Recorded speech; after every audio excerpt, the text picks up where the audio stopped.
जहां एक तरफ फलस्तीन और इजराइल के बीच शुरू हुई जंग में करीब 22 अरब देश फलस्तीन के साथ खड़े नजर आए हैं, वहीं दूसरी तरफ भारत ने इधर से अरब देशों को झटके देने शुरू कर दिए हैं, क्योंकि कुछ समय पहले इनमें से कई अरब देशों ने भारत की निर्भरता को गलत तरीके से ट्रीट करने की कोशिश की थी। यदि आपको याद हो तो सऊदी अरब सहित कई मिडिल ईस्ट कंट्रीज ने ऑयल प्रोडक्शन कट कर दिए ताकि भारत जैसे उन सभी देशों को कच्चा तेल महंगे दामों पर बेचा जा सके जो बड़ी मात्रा में कच्चा तेल खरीदते हैं। लेकिन अरब देशों की ये चाल आज उन्हीं के ऊपर उल्टी पड़ चुकी है, क्योंकि पिछले 8 महीनों से जो हमारा सबसे बड़ा ऑयल सप्लायर है रशिया, उसने कच्चे तेल पर दिए जाने डिस्काउंट को फिर से बढ़ा दिया है और कुछ रिपोर्ट्स ये भी कह रही हैं कि पेमेंट शायद अब इंडियन रुपीस में और ज्यादा की जा सकती है। पूरी रिपोर्ट क्या है छोटे से वीडियो में समझते हैं, बस हमें सपोर्ट करने के लिए इस वीडियो को लाइक और चैनल को सब्सक्राइब जरूर कीजिएगा। दोस्तों, इस कहानी की शुरुआत होती है रशिया यूक्रेन वॉर से। रशिया के ऊपर अमेरिका सहित कई यूरोपीय देश सैंक्शंस लगा देते हैं क्योंकि रशिया यूक्रेन के ऊपर अटैक करता है, और क्योंकि रशिया कच्चे तेल का काफी बड़ा हिस्सा यूरोपीय देशों में बेच करके कमाता था, इसलिए रशिया को मजबूरन अपना ये कच्चा तेल भारत की ओर डाइवर्ट करना पड़ता है। भारत के पास भी बड़ी बड़ी ऑयल रिफाइनरीज हैं, भारत को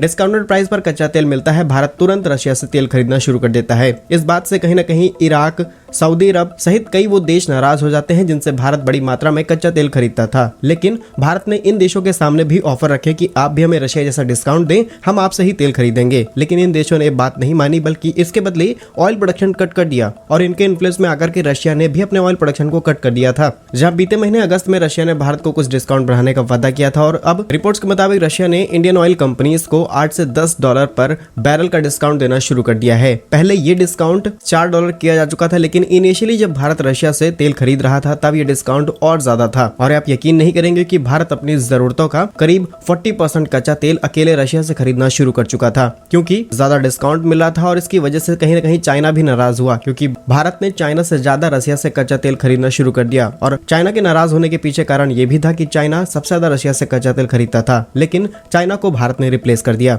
और भारत ने एक दिन में रशिया से करीब 2.4 मिलियन बैरल पर डे कच्चे तेल को खरीदा है। ये कच्चा तेल भारत पहुंचा भारतीय ऑयल कंपनी जैसे कि Indian Oil, Oil India, Hindustan Petroleum, इन सभी ने इस क्रूड ऑयल को रिफाइन किया और 40 अलग अलग देशों के अंदर एक्सपोर्ट करना शुरू कर दिया। भारतीय ऑयल कंपनीज ने बहुत ज्यादा प्रॉफिट भी कमाया और अब शायद एक बार फिर रशिया की तरफ से बढ़ाए गए ऑयल डिस्काउंट पर अरब देश नाराज हो सकते हैं। जहां 21 सितंबर 2023 को खबर सामने निकल के आती है कि सऊदी अरेबिया ने एशियन प्रीमियम को कट कर दिया है, जहां पर एशियन प्रीमियम एक तरीके का अमाउंट है जिसे सभी एशियन कंट्रीज पे करती हैं कच्चे तेल को इंपोर्ट करने पर। पहले ये अमाउंट $10 प्रति बैरल का था, लेकिन सऊदी अरेबिया ने इसे कट करके $3.5 कर दिया। लेकिन इतना ज्यादा डिस्काउंट करने के बावजूद भी भारत ने रशिया से अपनी ऑयल परचेसिंग जारी रखी है, और अब रशिया ने जब डिस्काउंट बढ़ा दिया है तो भारत की ऑयल खरीदने की कैपेसिटी और ज्यादा बढ़ जाएगी। बाकी आपके हिसाब से रशिया से आने वाले कच्चे तेल की पेमेंट इंडियन रुपीज में होनी चाहिए या फिर नहीं, कमेंट बॉक्स में यस और नो आंसर जरूर कीजिएगा। भारत कैसे ही यूजफुल एंड इन्फॉर्मेटिव वीडियोस पाने के लिए आप हमारे YouTube चैनल को सब्सक्राइब जरूर कर लीजिए। मिलेंगे हम आपको एक नई और इंटरेस्टिंग वीडियो में, तब तक के लिए वंदे मातरम, भारत माता की जय।